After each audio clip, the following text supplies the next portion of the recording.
तं येन तस्मै श्रीगुरुवे नमः। श्रीचैतन्यमनोभीष्टं स्थापितं येन भूतले स्वयं रूप कदा मह्यं ददाति स्वपदान्तिकम्। वन्देऽहं श्रीगुरो श्रीयुतपदकमलं श्रीगुरुं वैष्णवांश्च श्रीरूपं साग्रजातं सहगण रघुनाथान्वितं तं सजीवं साद्वैतं सावधूतं परिजनसहितं कृष्णचैतन्यदेवं श्रीराधा कृष्णपादान् सहगणललिता श्रीविशाखान्वितांश्च नम ॐ विष्णुपादाय कृष्णपृष्ठाय भूतले श्रीमते भक्तिवेदांत स्वामिन्निति नामिने। नमस्ते सारस्वते देवे गौरवाणी प्रचारिणे निर्विशेष शून्यवादी पाश्चात्य देश तारिणे। हे कृष्णा करुणा सिंधु दीनबंधु जगतपते गोपेश गोपिका कांत राधा कांत नमस्ततुते। तप्त कांचन गौरांगी राधे वृंदावनेश्वरी वृषभानुसुते देवी प्रणमामि हरिप्रिये। वाञ्छाकल्पतरुभ्यस्य कृपा सिन्धुभ्य एव च पतितानां पावनेभ्यो वैष्णवेभ्यो नमो नमः। जय श्री कृष्ण चैतन्य प्रभो नित्यानंद श्री अद्वैत गदाधर श्रीवासादि गौर भक्त वृंद। हरे Krishna Krishna Krishna Hare Hare Hare Ram Ram Ram Hare Hare. Hare Krishna. So, welcome to the Nectar of Devotion series.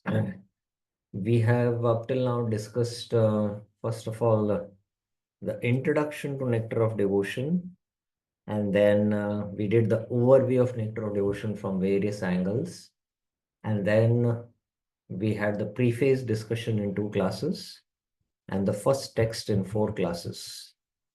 So today we are going to begin the second text of Upadesh Amrit. So I'll share the screen.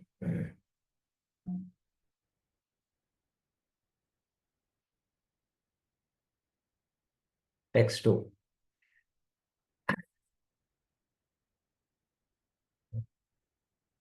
Oh, okay. अत्याहार प्रयासश्च प्रजल्पो नियमाग्रह जनसंगश्च लौल्यं च षड्भिर्भक्तिर्विनश्यति।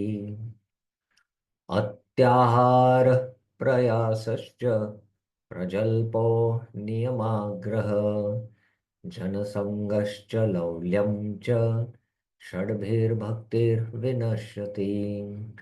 अत्याहार प्रयासश्च प्रजल्पो नियमाग्रह जनसंगश्च लौल्यं च षड्भिर्भक्तिर्विनश्यति।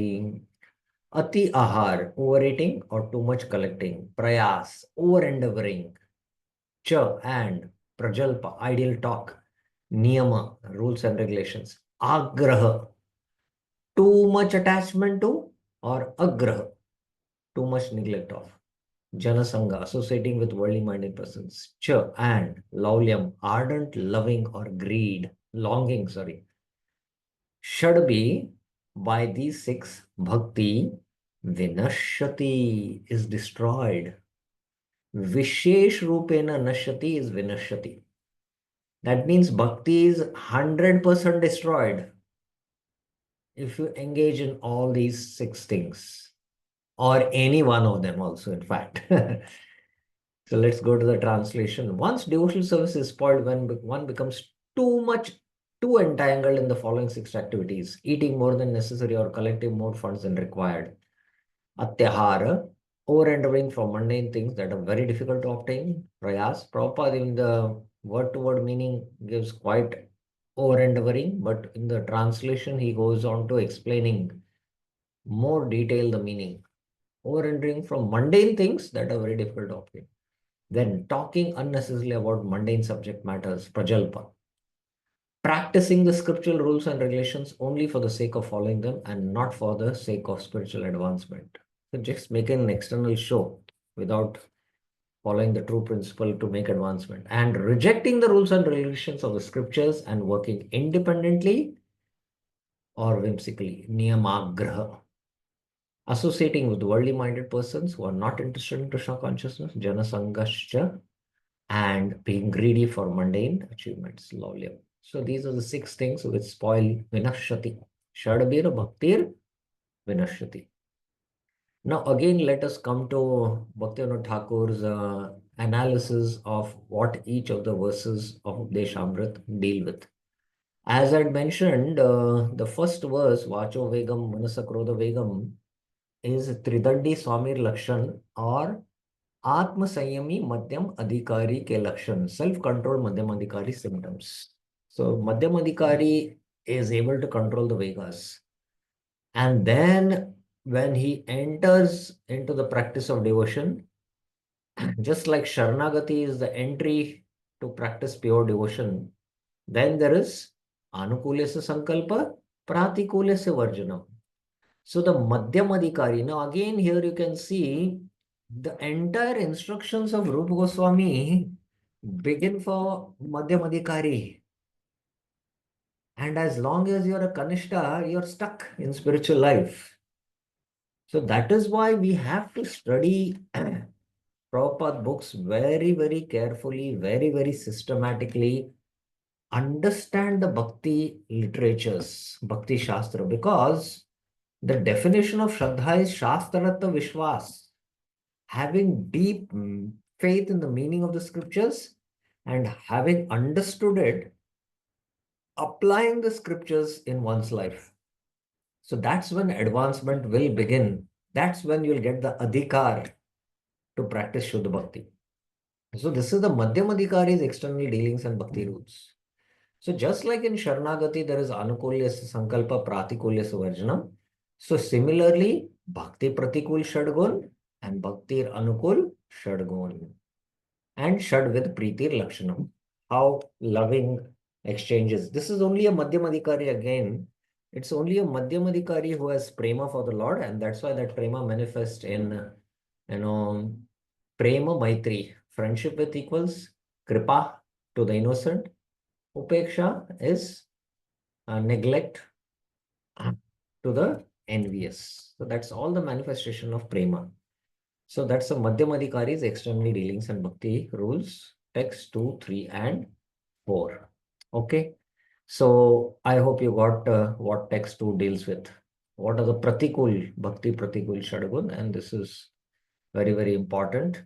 And even if we are not on this platform, Madhyamadhikari, we should repeatedly read and study and try to practice this principle so that we can make advancement in bhakti. Okay. Now let's come to the concept of atyahar. Okay. Yeah. Okay. Okay. I will just take this up. Yeah. So, okay. No, let it be there only because of the flow of thought. Yeah. Okay. So the concept of atyahar. Atyahar is a, sandhi. There is a sandhi. Ati and ahar. Ati and ahar. Ati means too much. Ahar means Prabhupada says overeating or too much collecting. And although the principal meaning of ahar means overeating, but here Rupa Goswami has a deeper meaning. Many might think it is overeating, but already he has spoken about Jiva Vegam, control of the tongue, right? Because the urge of the tongue is to desire to taste food subs. So no overeating. Here is already mentioned in text verse. An urge of the stomach is desire to overeat, right? So Jivva Udara Upastha Vegam, he has already spoken. So there is a deeper meaning in text to verse. Ahar also can mean principal meaning is eating or overeating, but ahar means also to enjoy the senses. And in the Bhagavad Gita, where does Krishna speak about it? Ahar as enjoying the senses. Anyone knows? Anyone knows? Can anyone tell us where ahar is mentioned as enjoying the senses in the Bhagavad Gita? Anyone knows? Raise their hands. Let us see. Priya Mataji, yes. Hare Krishna Prabhuji, Dandavat Pranam. Yeah. Yes. I'll just try this. Is it Yajna Shishtina Shanto Muchyante Sarva Kilbishe Bhunjate Te Adham Papa Ye Bhajanti. But where there is ahar term used as enjoying senses, there's no ahar word only used there. There's a specific term ahar only used as in the Bhagavad Gita. That's what I'm trying to make the point. Anyone knows? Natbar Gaur Prabhuji, yes. Yuktahara Biharasya. Yukta ahar. Ahar there again, ahar is like food there. Food is the meaning, but ahar as senses, enjoying the senses. So that is here. Vishaya vinivartante niraharasya dehina raso varjam rasopyasya ram drishtva nivartate.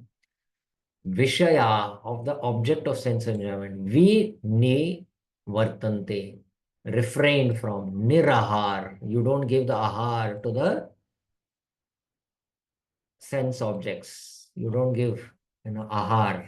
The ahar here means enjoying the senses. Nirahar, no giving enjoyment to the senses. So, what are the ahar? Form by the eyes, sound by the ears, smell by the nose, touch or taste by the tongue, and touch by skin. So, the conditioned living being cannot live without this rasa. The living entity has to actually cannot live without rasa. Either he has to relish material rasa or spiritual rasa. The living entity is rasamai, is made of rasa. He cannot live without rasa. So, conditioned souls, the idea of giving up altogether rasa is not possible. So, these sense objects also a devotee encounters them. How he should take these sense objects? He has to take them as Lord's mercy. If he takes them in the mood of spirit of enjoying, then he commits atyahar. If he takes it in the spirit of enjoying these senses, then he is guilty of atyahar. So that is why ahar means enjoying the senses. And what are the ahar? These are the ahars. So Bhaktivinoda Thakur mentions about spiritualizing our ahar. This he speaks in some other book. This I think in the Krishna Samhita he speaks, I think. How to spiritualize the ahar of the senses. The eyes want to see beautiful forms. So expose more the eyes to the deity, temples, scriptures, holy places, spiritual dramas, spiritual festivals. The ears want to hear mundane sound. Exposed to the scriptural sounds, spiritual songs, lectures, and conversations. Oh, it is not a change here.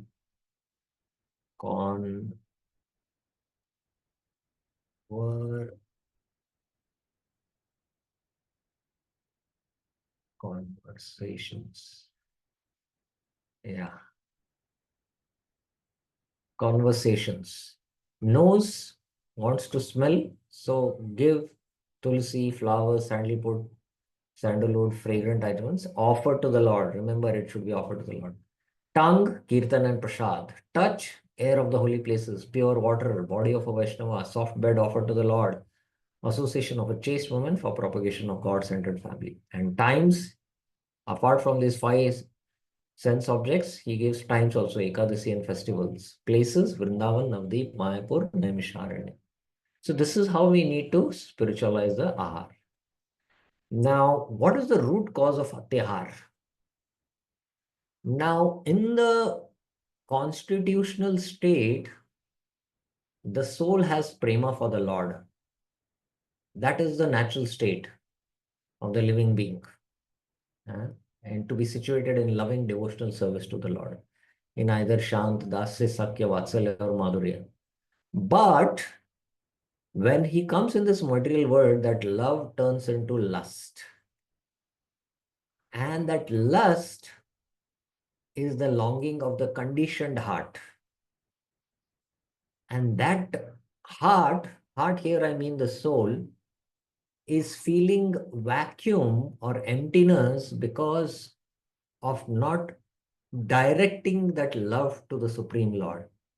So that gets misdirected in the form of, sometimes some people feel that they'll get happiness of the heart by just filling their bellies.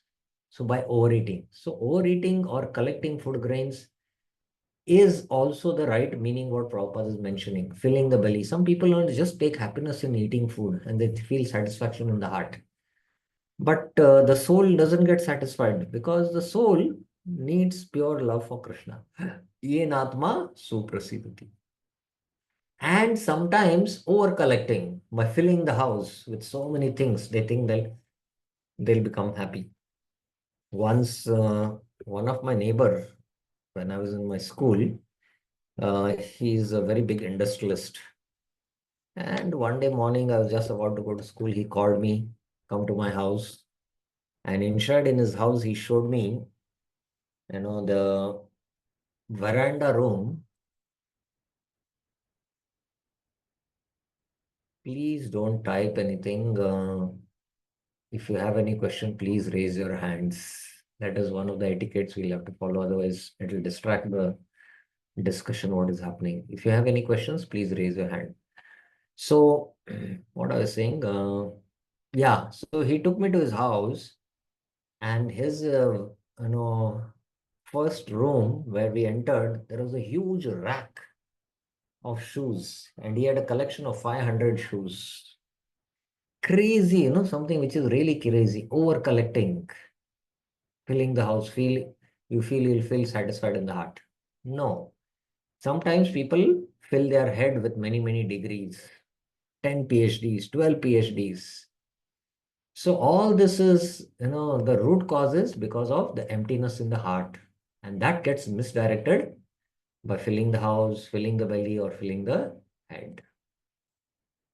Okay, now do we have any questions before we proceed? Any questions, any clarifications? Rajat Shai Prabhuji, you have a question? Yes, Prabhuji. Kishorji, Prabhuji, when we eat prasadam in the temple, that is not overeating. If we take slightly more prasad in the temple. No, no, 1 minute. Kindly speak slowly first. Secondly, Yes, Prabhuji. a little loudly so that I can clearly hear.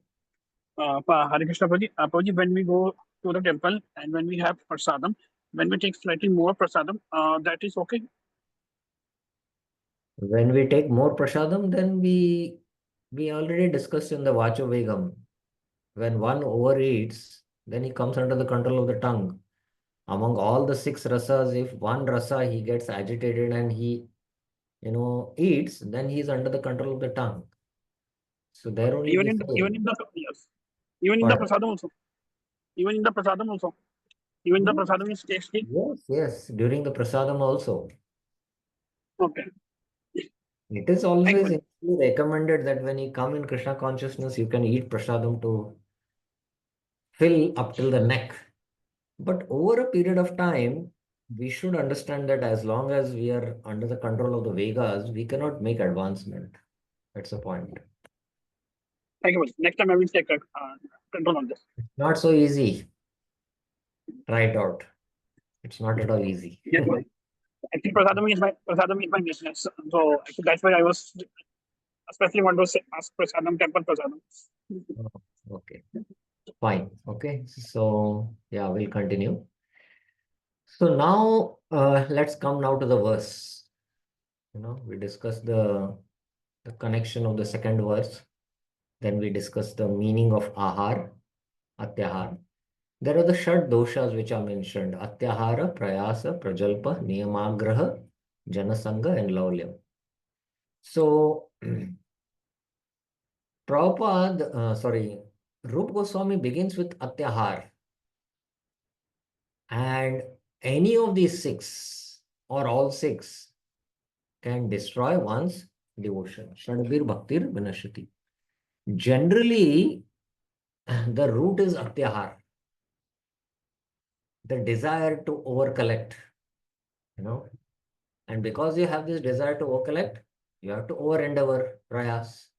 Then you have to speak about it, prajalpa. Then you break the regulative principles. You have to associate with those kind of people. And then why it is also because of greed. So atyahar can progressively lead to prayas, prajalpa, niyamagra, janasanga, and laulyam. There is a linear progression. Atyahar leads to prayas, prayas leads to prajalpa, prajalpa leads to niyamagra, niyamagra janasanga, janasanga to laulyam. And it need not be also like that. It can begin with laulyam also, greed. And that greed is also again because the heart is not satisfied. And with that greed, you do prayas and you do prajalpa. So independently also, greed can lead to, breaking or, doing atyahar, prayas or prajalpa. Or even janasanga. If you associated with worldly minded people, then you develop desires for, attaining things in this world, and then you do prayas and prajalpa, and then niyamagra breaks. Generally, we become slack in following the regulative principles because of bad association. So janasanga and niyamagra connected like that. So my point, what I want to make is atyahar linearly leads to prayas, prajalpa, niyamagra, janasanga, laulyam. But also sometimes independently also laulyam can lead to atyahar or prayas or prajalpa and niyamagra. Janasanga can lead to niyamagra, like that. And Prabhupada is going to speak about human life is meant for simple living and high thinking. We will come to that. Basically now, I hope, as I mentioned in day one, please keep your Nectar of Instruction book with you as we are there in this discussion, because it helps us to better understand what Prabhupada is saying in his purports. So, simple living and high thinking and the six faults, paragraphs 1 to 5. This is what we will discuss maybe today. Then Atyahar and Laulyam, paragraphs 6 and 7, Prabhupada discusses. Prayas and Atyahar, paragraphs 8 to 13. Then Prajalpa. And then that is paragraph 14. Janasanga is paragraph 15. And then Niyamagra Prabhupada doesn't discuss in his commentary, but it is discussed in the Anuvritti commentary. That is paragraph 16 to 24. And then there is a conclusion in paragraph 25. I don't know why it is not coming up here. Yeah, conclusion is there in paragraphs 25 and 26. Okay, so that's all. Human life is meant for plain living and high thinking. Now, my question to all of you is, Rupa Goswami is speaking about these six Shad dosha. He's speaking about the six faults: Atyahara, Prayasasya, Prajalpo, Niyamagra. And Prabhupada begins his paragraph or his commentary by mentioning this powerful statement: human life is meant for simple living and high thinking. So my question to you, again, it looks very abrupt. Prabhupada should speak directly about Atyar or Prayas. Why Prabhupada is speaking? In fact, he speaks 3, 4 paragraphs on this principle. Human life is meant for simple living and high thinking. So why is Prabhupada, just like we saw in text 1 also, the 6 Vegas are being discussed, and Prabhupada begins his commentary by discussing the conversation with Parikshit and Sukhdev from the 6th canto. So my question to all of you is, what is the connection with this verse and Prabhupada speaking about human life is meant for simple living and high thinking? Anyone would like to share their thoughts? Please raise your hands.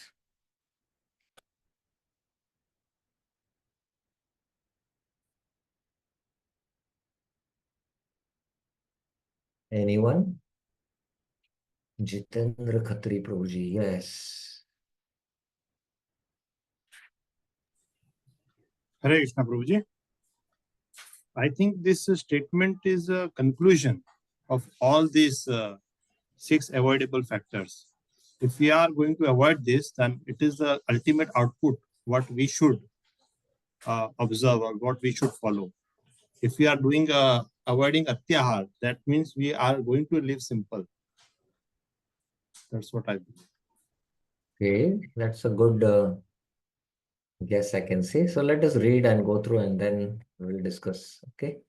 Human life is meant for plain living and high thinking. Simple living and high thinking. Prabhupada, this is the slogan which he has spoken many times, especially with respect to farm communities. It is meant for simple living and high thinking. And in the city life, people are simply living and hardly thinking.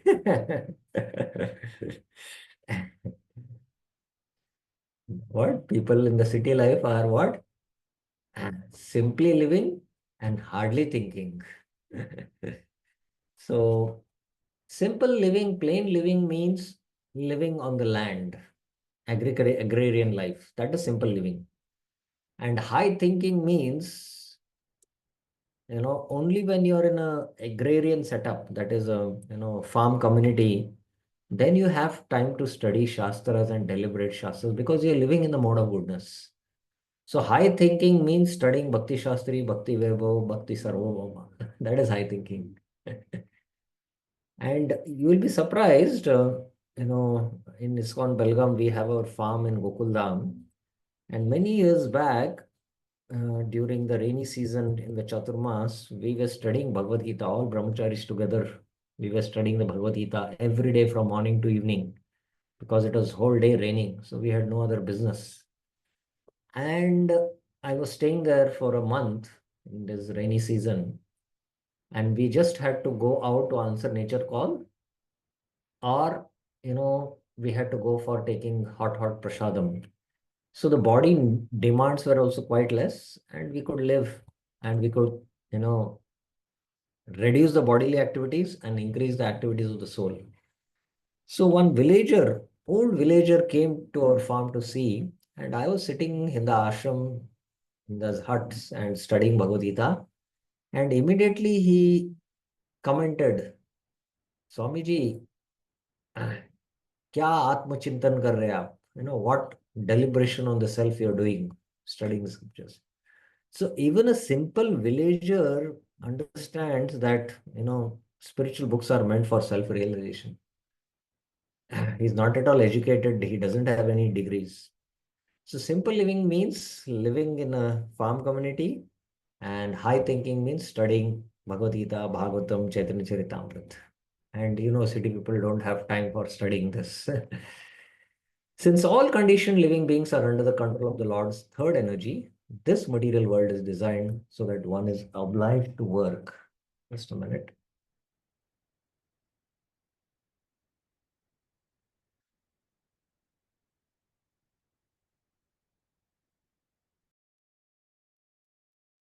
Yeah. So, simple living means living in farm community, and high thinking means studying Bhakti Shastri, Bhakti Vaibhav courses. Okay, let's go further and then we'll come to know what is the connection with these Shad doshas and simple living and high thinking? Since all conditioned living beings are under the control of the Lord's third energy, this material world is designed so that one is obliged to work. So there is the Antaranga Shakti, there is the Bairanga Shakti, and the Tatastha Shakti. And the Tatastha Shakti, that is the living entity, is under the Bhairanga Shakti, under the external energy. So Prabhupada is saying that one is obliged to work. You are obliged to work here, to maintain this body. The Supreme Personality of Godhead has three primary energies or potencies. So, how many energies the Supreme Personality of Godhead possesses? Anyone?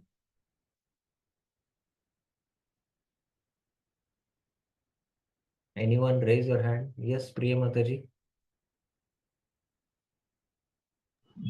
Prabhuji, three energies. No. The Supreme Personality of Godhead possesses unlimited energies. Unlimited, but they are principally categorized into three. We should remember that.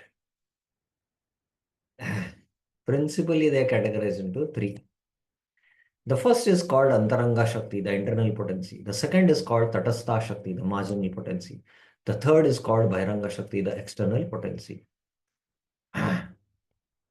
The living entities constitute the marginal potency and they are situated between the internal and the external potencies. Being subordinate as eternal servants of the Supreme Personality of Godhead, the Jivatmas, the atomic living entities must remain under the control of either the internal or the external potencies because the Jivas are Tatastha. They have to either be in the internal or external.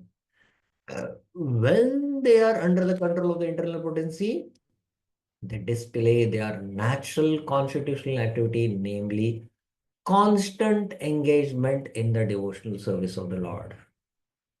Can anyone quote any reference from the Bhagavad Gita to substantiate this statement of Prabhupada? That when the living entity is under the internal potency, they display their natural constitutional activity, that is constant engagement in devotional service of the Lord.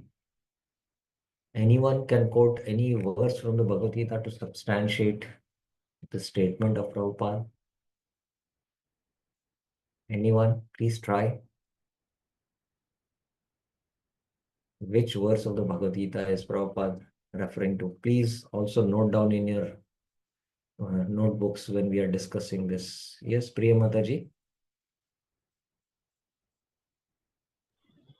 Prabhuji, is it Atma Namstu Mam Partha Devim Yes, excellent. It is Mahatmanastu Mam Partha Daivim Prakritimashita. Daivim Prakritimashita. Bhajante Ananya Manaso. Without deviation and Satatam Kirtayanto Mam. They are continuously engaged in devotional chanting.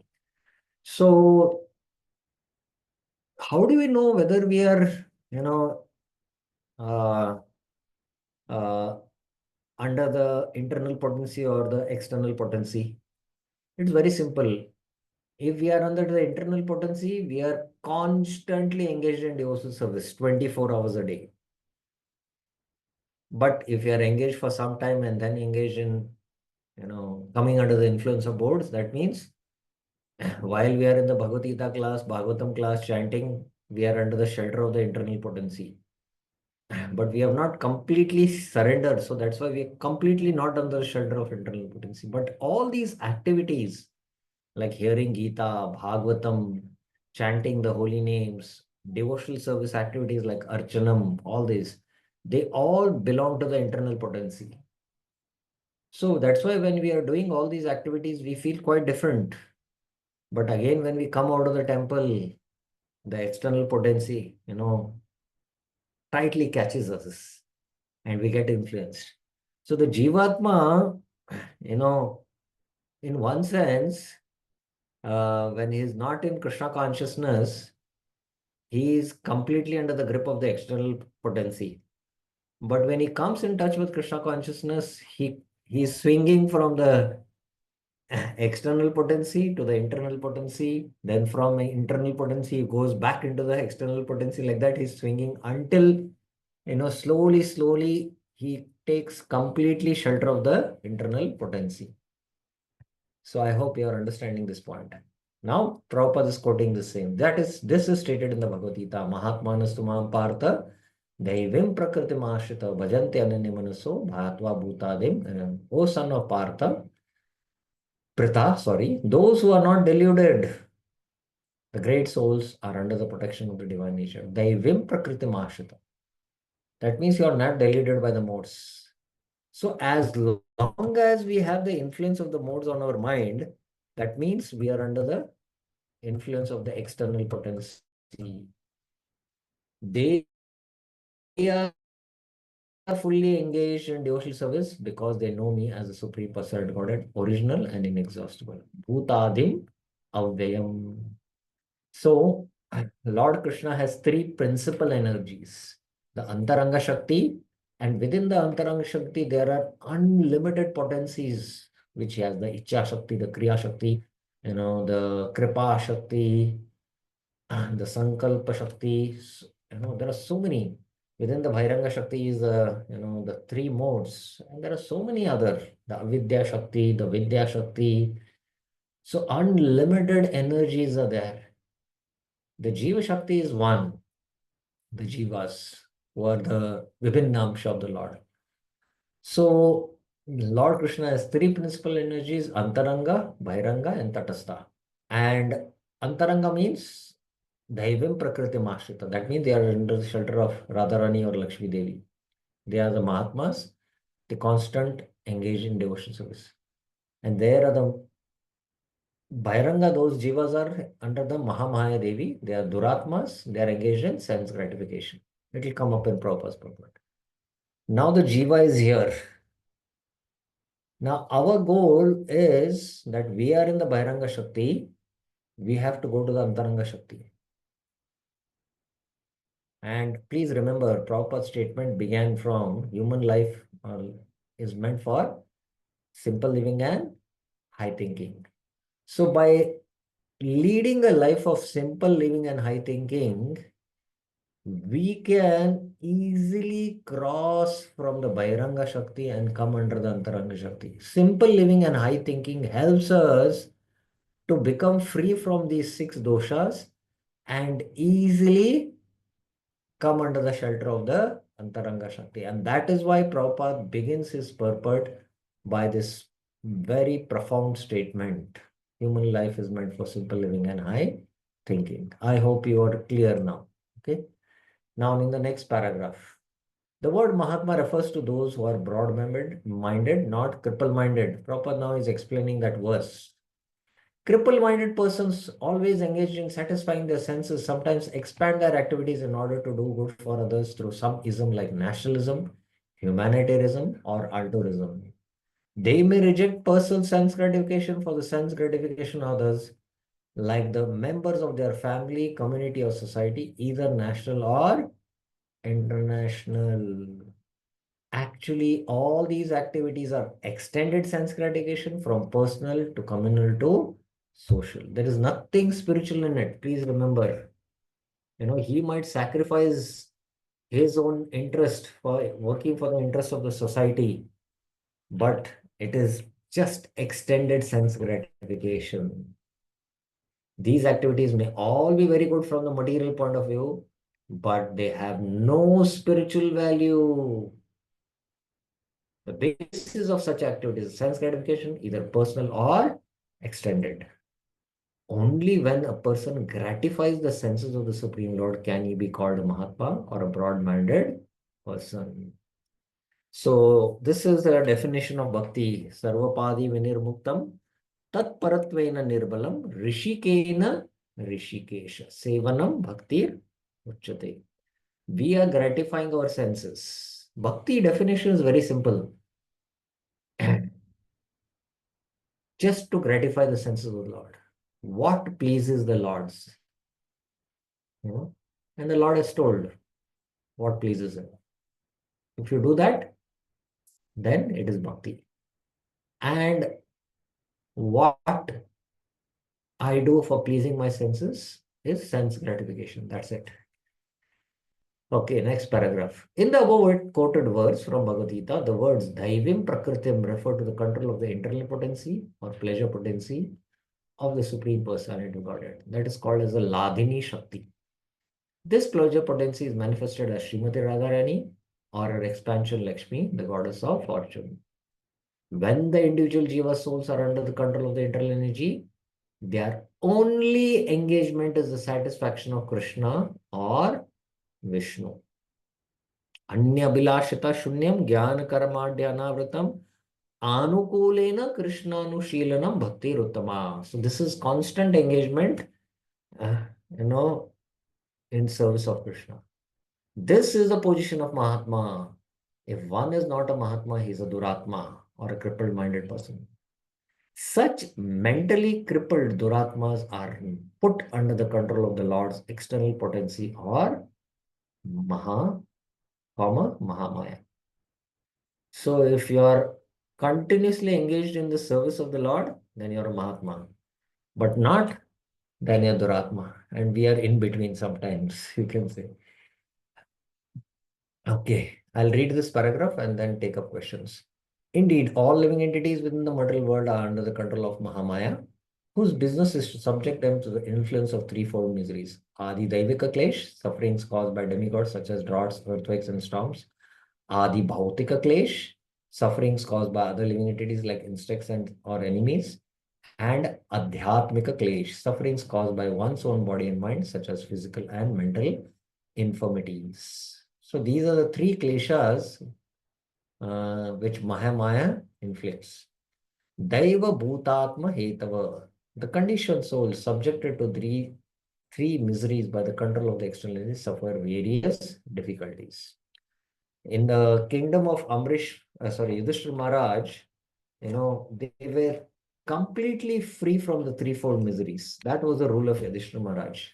So this term Daiva Bhutata Hetava, comes in the Srimad Bhagavatam. Okay, so these are the threefold miseries. Adi Daivika Klesh, Adi Bhautika Klesh, Adhyatmika Klesh. These are the three kinds of sufferings. I don't know why it has gone out. Okay. Okay, the main problem confronting the conditioned souls is the repetition of birth, death, old age, and disease. In the material world, one has to work for the maintenance of body and soul. But how can a person perform such work in a way that is favorable for the execution of Krishna consciousness? This Prabhupada brought out that the conditioned souls are in the external energy and they're obliged to work. So one has to work for the maintenance of body. But how should one work? In such a way that it is favorable to Krishna consciousness. So these are the four problems everyone is suffering. Everyone requires possessions such as food grains, clothing, money, roti, kapada or makan, and other things necessary for the maintenance of body. But one should not collect more than necessary for his actual basic needs. So there is basically something called as need and want. Need is necessary for maintenance of the body. Want means, I have one gadget, I need another gadget. Unnecessary accumulating, over collecting. That's what Prabhupada is saying. So that is the basic difference between a need and want. If this natural principle is followed, there will be no difficulty in maintaining the body. That one should not collect more than necessary for his actual basic needs. According to nature's arrangement, living entities lower on the evolutionary scale do not eat or collect more than necessary. Sparrows for the day, they go take the grains and they don't, collect and keep it, right? Consequently, in the animal kingdom, there is generally no economic problem or scarcity of necessities. If a bag of rice is placed in a public place, birds will come to eat a few grains and go away. They will not go and collect and keep it at home. A human being, however, will take away the whole bag, He will eat all his stomach can hold and then try to keep the rest in storage. And this is atyahar. And this is basically because of greed. So I remember many years back when I was studying engineering, I was coming back from the college to home, and an oil tanker suddenly skid and rolled, and it was topsy-turvy, and it was accident had happened, and the driver is there inside, and the oil was spilling out.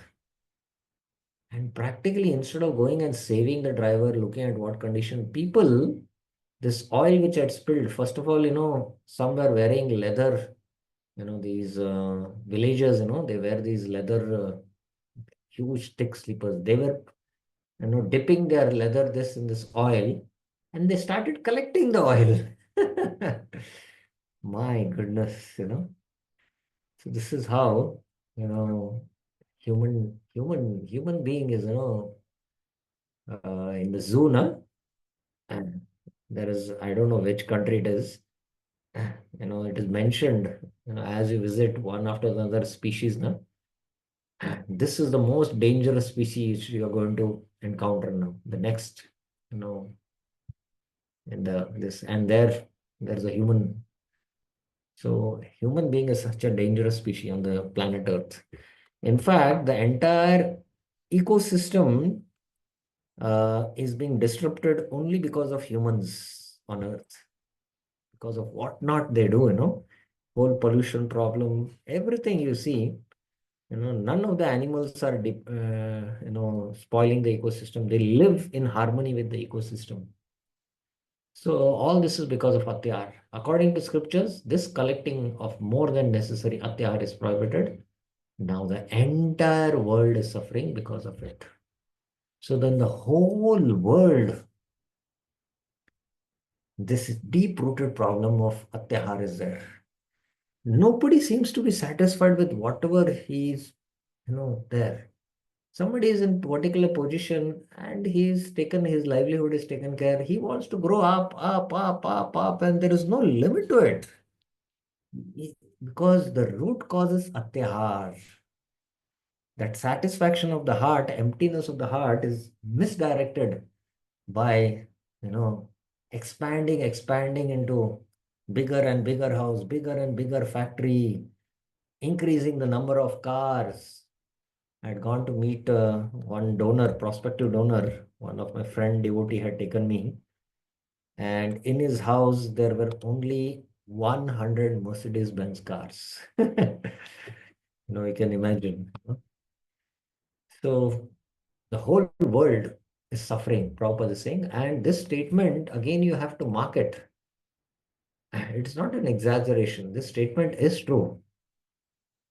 There is a saying, they say, there is enough in this world for everyone's needs, but there is not enough for even one man's greed. One man's greed. One man's greed. So, many years back, the India Today magazine front cover was the Great Indian Robbery. And what is that robbery? In Bellary, mines were discovered, iron ore mines. And within a short time, the locals who were owning these lands there, they all became millionaires. And they started exporting this iron ore and depleted all the resources within few years. Everything was exported for manufacturing steel, especially to China. And practically every house had a BMW. There were some people who were owning helicopters also there. So rich they had become.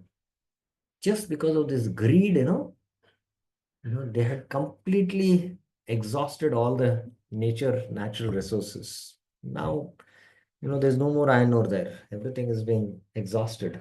And there is also now ban after many years. So the entire world is suffering because of this. That is the atyahar. So Prabhupada goes to the root, atyahar. Okay, now I will stop here about atyahar, and I want to know if devotees have any questions on this? About Atyahar, what we discussed? Any questions, any clarifications?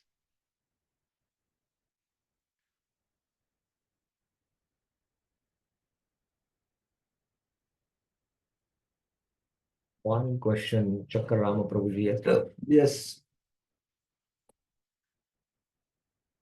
I've unmuted it. Hare Krishna Prabhu, Dandavat Pranam.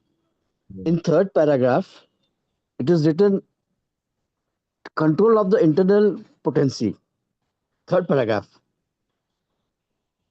Not able to hear clearly. I don't know what is the reason. Maybe, Okay, I'll speak a bit louder. yeah. In the third paragraph, it is mentioned under the control of the internal potency.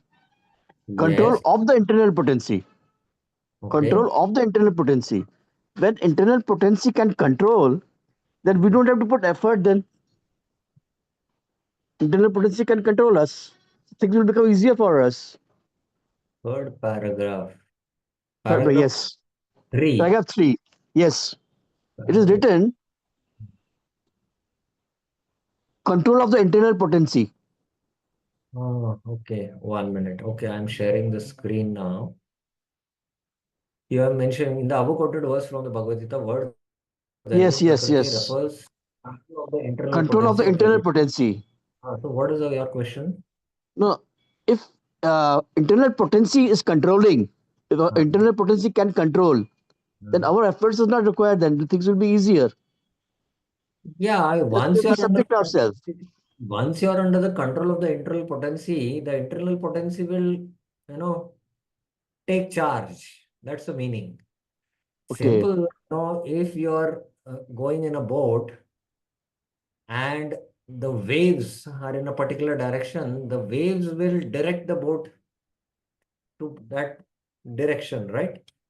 So similarly, okay, it requires effort to come under the control of the internal potency. Once you come under the control of the internal potency, then the internal potency makes you dance according to okay, how it is required for the satisfaction of Krishna. But now we are dancing under the control of the external potency, and that's why we are facing these threefold miseries. So that's how you have to take, have to understand. Okay. Hare Krishna. Prabhu. Any other questions? Any other questions? Any other clarifications? Okay, so yeah, Priya Mataji, yes. Hare Krishna Prabhuji Pranam. So there are some Sarah, for individuals there are some health limitations. For example, I am not okay in AC. The normal outside temperature is okay for me. So all this comes under Adhyatmik Klesha, is it? Yeah, it is part of Adhyatmika and Adi Daivika also. You know, so like, the environment is very cold and I'm not able to handle. So because that external environment affects my internal, constitution of the body. So they are interrelated. You know, Mhm. not you cannot see them as separate. They are all interrelated. So like that it is. Okay, so if we chant properly, offenselessly or something, put more efforts, then does this immune change or improve, or what is it like? Yeah, basically once nature, like, somebody, like I know one sannyasi, he is born in Iceland, you know, and he told me that in December in Vrindavan, when it is extremely cold, everyone is wearing sweater, jacket. He is just on a shawl, and while chanting, he's sweating because his body is, born in Iceland. So the body constitution will remain, but one will also develop that inner resilience and that tolerance over a period of time. But generally, that nature remains, but the level of tolerance should increase, and uh, we should be able to little bit adapt also based on the circumstances. Now, I also don't use any AC nor any fan, and when I was staying in Vrindavan, purposefully, even in the extreme cold, I was not using any heater, or in the extreme heat, I was not using any fan. Because that helps us to, unnecessarily not depend on any artificial things and develop that, indifference to dualities. That helps, Matra sparshastu kaunteya sitoshna sukhada kada agama paino nityas tam titikshu bharata. If your consciousness is too much caught in it, then, you are caught in the dualities too much. So one has to also, at a particular time, particular point in his spiritual practices, try to transcend these dualities. And the classic example I can state is of Yamuna Mataji, Prabhupada disciple. She had first time come to Vrindavan, Prabhupada and his entire entourage had come to Vrindavan, and Prabhupada was staying in Radha Damodar temple in his rooms, and the devotees were staying nearby. And the summer, you know how intense heat it is. And she is from America, used to the comforts of the Western world. But of course, they were living very austere there because all for Prabhupada said this tapasya is good for spiritual life. And in the night, she used to soak, uh, blanket in water and wear it. And within few minutes, the blanket is to get dry. Such was the heat. And practically the whole night she's doing this back and forth, back and forth. At last, she said, I cannot just continue doing this. I have to tolerate. I have to tolerate. So we have to, that inner resolution, inner resolute determination should come to understand the dualities. And it is, it's a development of spiritual life. So that's how also we should see that. Is it okay, Mataji? Yes, Prabhuji, you have very beautifully explained. So actually, this is tapasya only. One has to get Yeah, very even fixed that it will not be influenced. staying in the AC is also tapasya in one sense. And not doing without it also is a kind of good tapasya. Yes. Okay, fine. So Thank we will you. stop here and we'll continue our discussion in the next class and we'll try to complete the second verse. Thank you very much. Srila Prabhupada ki jai. Shri Upadesha Amrit ki jai. Shri Rupa Goswami Pad ki jai. Hare Krishna.